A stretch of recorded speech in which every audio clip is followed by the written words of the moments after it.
En aquel tiempo dijo Jesús a Tomás: Yo soy el camino y la verdad y la vida. Nadie va al Padre sino por mí. Si me conocéis a mí, conoceríais también a mi Padre. Ahora ya lo conocéis y lo habéis visto. Felipe le dice: Señor, muéstranos al Padre y nos basta. Jesús le replica: ¿Hace tanto que estoy con vosotros y no me conoces, Felipe? Quien me ha visto a mí ha visto al Padre. ¿Cómo dices tú, muéstranos al Padre? ¿No crees que yo estoy en el Padre y el Padre en mí?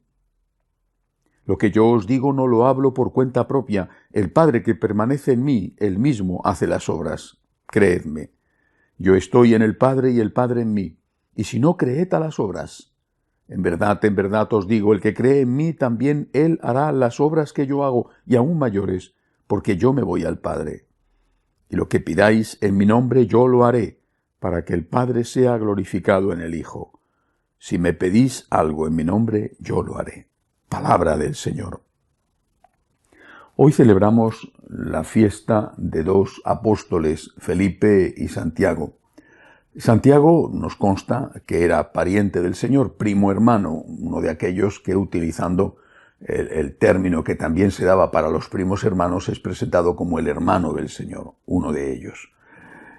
No era hermano de sangre, era probablemente hijo del hermano de San José, de Cleofás. Y su mamá también se llamaba María, como la Santísima Virgen, y es presentada en el Evangelio como María, la de Cleofás. Por tanto, María y la otra María eran cuñadas, ambas casadas con dos hermanos, José y Cleofás. Santiago estuvo siempre muy próximo al Señor, fue fiel, aunque en los últimos momentos también él se escondió, y estuvo al frente de la comunidad de Jerusalén, por eso es considerado obispo de Jerusalén, el primer obispo de Jerusalén después de la muerte del Señor, aquella comunidad que permaneció fiel, integrando los valores del Antiguo Testamento, que acudían al templo judío a orar, hasta que la revuelta por la independencia de Israel ocasionó una represión terrible por parte de los romanos, y eso terminó con la destrucción de la ciudad, incluido el templo. La situación de la comunidad cristiana, judeo-cristiana en Jerusalén, a partir de ese momento se hizo muy difícil. Ya San Pablo habla de cómo está él buscando dinero para ayudar a esa comunidad que era extremadamente pobre.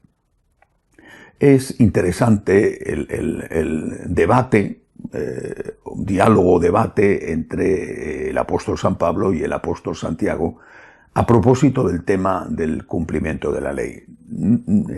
Es erróneo pensar que San Pablo no pedía que se cumplieran normas morales.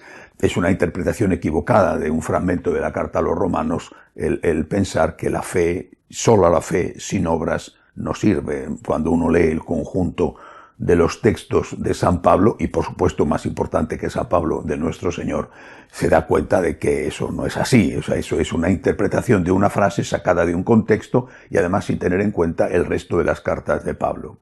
Pero en todo caso, podía darse la tentación de pensar que bastaba la fe. Y por si acaso, seguramente algunos lo interpretaban así ya en la época, Santiago va a responder escribiendo él mismo sus cartas y dejando bien claro, como él mismo afirma, que la fe sin obras es una fe muerta. Creo que este debate, el debate entre la fe y las obras, sigue siendo de actualidad, porque para algunos siempre pienso que la gente se mueve en un primer momento al menos con buena intención. Con buena intención, por lo tanto, algunos consideran que la relación con el Señor no tiene demasiado que ver con las obras o con determinadas obras, y de ahí está en ese momento el debate en torno a la moral sexual de la Iglesia. La Iglesia tendría que ser más comprensiva, se dice, o más relajada, más laxa en el tema de la moral sexual. Y la relación con Dios tendría que ser una relación meramente de fe, o en todo caso con aquellas obras que hoy están de moda. Por ejemplo, la obra a favor de la naturaleza, hoy está de moda, ¿no? La lucha contra el cambio climático, o las obras sociales, por ejemplo, de acogida a los emigrantes. Bueno, es decir, las obras que en cada momento de la historia son obras aplaudidas, aunque quizá no practicadas, pero aplaudidas por el mundo. Bueno, las otras, las obras incómodas, repito, el tema de la moral sexual, pues esas no tendrían que estar unidas necesariamente al seguimiento de Cristo, y por lo tanto se podría tener un buen seguimiento de Cristo que llevara consigo la comunión eucarística sin necesidad de esas obras. Mientras que en el otro sector, el que estaría representado por el apóstol Santiago, diría no, pero eso no puede ser la fe sin obras, sin todas las obras. Por supuesto, también, evidentemente, es una mala obra hacer daño a la naturaleza, quemar un bosque, por ejemplo, o contaminar con una fábrica. Eso es una mala obra, hacer vertidos contaminantes a los ríos y a los mares. Esa es una mala obra, es un pecado. Porque eso no es que va a hacer daño solamente a los mares o a la atmósfera, es que nos hace daño a nosotros como seres humanos, nos limita la vida, incluso nos provoca enfermedades. Y naturalmente que es una mala obra hacer daño a los emigrantes, tratarles con racismo o con xenofobia.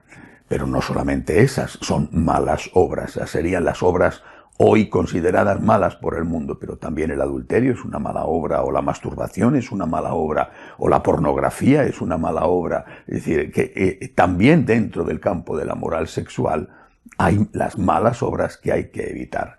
No podemos seguir al Señor sin intentar tener buenas obras. Todas. Otra cosa distinta después es que somos pecadores. Bueno, en todos los aspectos, no solamente en el campo de la moral sexual. Otros quizá ahí serán muy fieles y en cambio serán injustos en el pago, por ejemplo, a los obreros o en el cumplimiento de sus deberes profesionales. Es decir, es el conjunto lo que tenemos que tener en cuenta y luchar por ese conjunto, por todas, sin excluir una parte. Es decir, yo en esto soy bueno, en esto no, y no pasa nada. No, en esto soy bueno, en esto no, y sí que pasa algo. Tengo que luchar para que en lo que no soy bueno llegue a ser bueno. Al menos tenemos que luchar. No engañarnos a nosotros mismos. No decir no pasa nada porque el mundo diga que eso no tiene importancia. Decir, ¿qué es lo que nos enseña Jesús? Bueno, pues soy un pecador, pero quiero luchar para hacer las cosas del mejor modo posible, levantarme cada vez que caigo, pedir perdón, estar en una actitud de conversión en todas las buenas obras que tengo que intentar hacer y no solamente en aquellas que el mundo hoy aplaude.